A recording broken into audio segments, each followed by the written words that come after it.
Bonjour à tous, on se retrouve pour une nouvelle vidéo de vulgarisation sur la chaîne Texama. Alors la semaine dernière on avait parlé de processeurs si vous vous souvenez bien. Je vous mets la vidéo dans le petit au-dessus à droite si vous ne l'avez pas vu. Je vous conseille de la regarder avant de regarder cette vidéo parce que je vais parler de certains concepts qui sont expliqués dedans. Et du coup cette semaine-ci je voulais parler d'hyperthreading d'Intel et de SMT d'AMD qui sont deux technologies qui font à peu près la même chose et qui permettent en gros de décupler un peu les performances de votre processeur en quelque sorte. Alors... vous avez déjà tous vu sur un site de vente ou autre chose, ou dans la config d'un PC, un processeur par exemple i7, 4 cœurs, 8 threads. Et là vous vous dites, bon, les 4 cœurs je comprends, j'ai vu dans la vidéo des processeurs, en fait 4 cœurs c'est comme s'il y avait 4 processeurs ensemble qui travaillaient. Simple et efficace. Mais c'est quoi ces 8 threads? Alors pour bien comprendre ce que c'est ces threads, je vais devoir parler de ce que fait vraiment l'hyperthreading ou le SMT. Donc ces deux technologies en fait permettent de faire en sorte que votre processeur, ou en tout cas chaque cœur de votre processeur, fasse deux choses en même temps. C'est pas exactement deux choses en même temps, mais je le simplifie pour tout le monde. Donc, si votre processeur pouvait accomplir une seule tâche, si votre processeur avait 4 cœurs et qu'il pouvait accomplir 4 tâches en même temps, mais maintenant il peut en accomplir 8. Et là, vous devez vous dire, ah mais je commence à comprendre, alors pourquoi on dit que les Core i7 ont 8 threads? Eh bien, vous êtes sur la bonne voie, mais il faut expliquer certaines choses avant. Alors, du coup... vous allez dire, bah, c'est génial, on peut faire 2 fois plus de trucs, ça c'est une révolution, on devrait faire même de l'hyper trading qui fait 4 trucs sur les processeurs. Alors, la réalité des choses, c'est que c'est pas parfait, ok? Dans certaines tâches, ça marchera hyper bien. Vous allez avoir 30, 40, 50% de performance en plus, ce qui est très bien, franchement.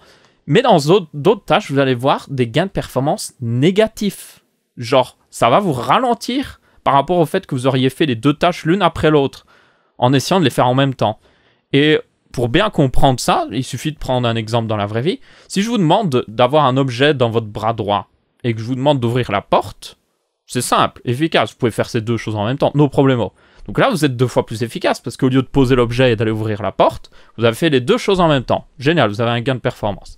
Par contre, si je vous demande de calculer une énorme équation mathématique et de faire votre taxe en même temps, ben vous allez, à part si vous êtes un génie, vous allez vous embrouiller et vous allez même être moins efficace que si vous aviez juste fait votre axe et puis l'équation mathématique. Et c'est exactement la même chose avec les processeurs. Donc voilà, j'espère que vous avez bien compris cette analogie. Alors vous allez me dire, est-ce que ça vaut vraiment la peine du coup? Selon ce que tu dis Aurélien, ça ne booste pas forcément les performances, ça peut même faire une dégradation des performances.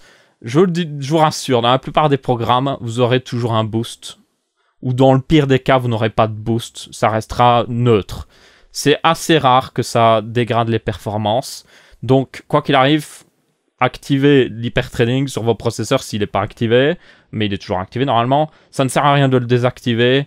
À part si vous êtes vraiment dans des situations très spécifiques, ne vous inquiétez pas. Du coup, on en revient à cette histoire de thread. Alors, les threads sont tout simplement des processeurs logiques.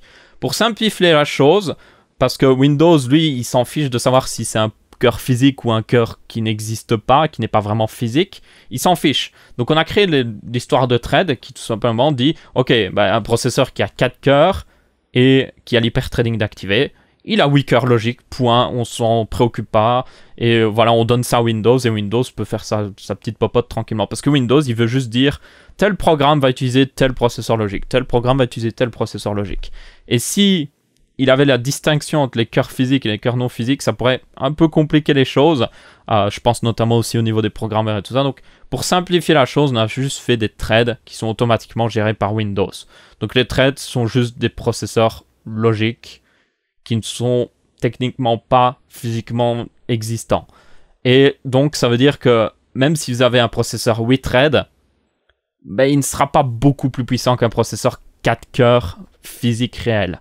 Donc, quoi qu'il arrive, ne vous dites pas parce que ouais, j'ai un Core i7, j'ai 8 cœurs. Non, vous n'avez pas 8 cœurs. Vous avez un 4 cœurs qui, dans certaines situations, pourra atteindre les niveaux de performance de peut-être un 6 cœurs. Voilà, c'est déjà pas mal, franchement. C'est gratuit et ça vient directement inclus dans le processeur, donc pourquoi se plaindre? Donc, voilà, c'était tout au niveau de l'hyperthreading et le SMT. Donc, le SMT fait à peu près la même chose. C'est juste implémenté différemment, évidemment, parce que c'est Intel qui a créé l'hyperthreading, donc ils ont mis leur copyright dessus, hein, ça semble logique. Donc, dans tous les cas, ce qu'il faut retenir, c'est que c'est bien, c'est pas parfait, et il faut pas partir du principe que vous avez un processeur 2 fois plus puissant. Voilà, c'est à peu près la conclusion. Donc voilà, merci à tous d'avoir regardé cette vidéo d'explication. N'hésitez pas à laisser dans les commentaires si vous voulez voir le sujet d'une prochaine vidéo d'explication, si vous avez quelque chose que vous ne comprenez pas. Et j'essayerai de vous l'expliquer de manière claire et concise, le plus vite possible. En restant aussi simple, je pourrais entrer énormément en détail évidemment, parce qu'il y en a qui vont me dire « Oh Aurélien, tu as un peu trop simplifié ». Pour la plupart des gens, ça suffit comme explication, je pense, donc voilà.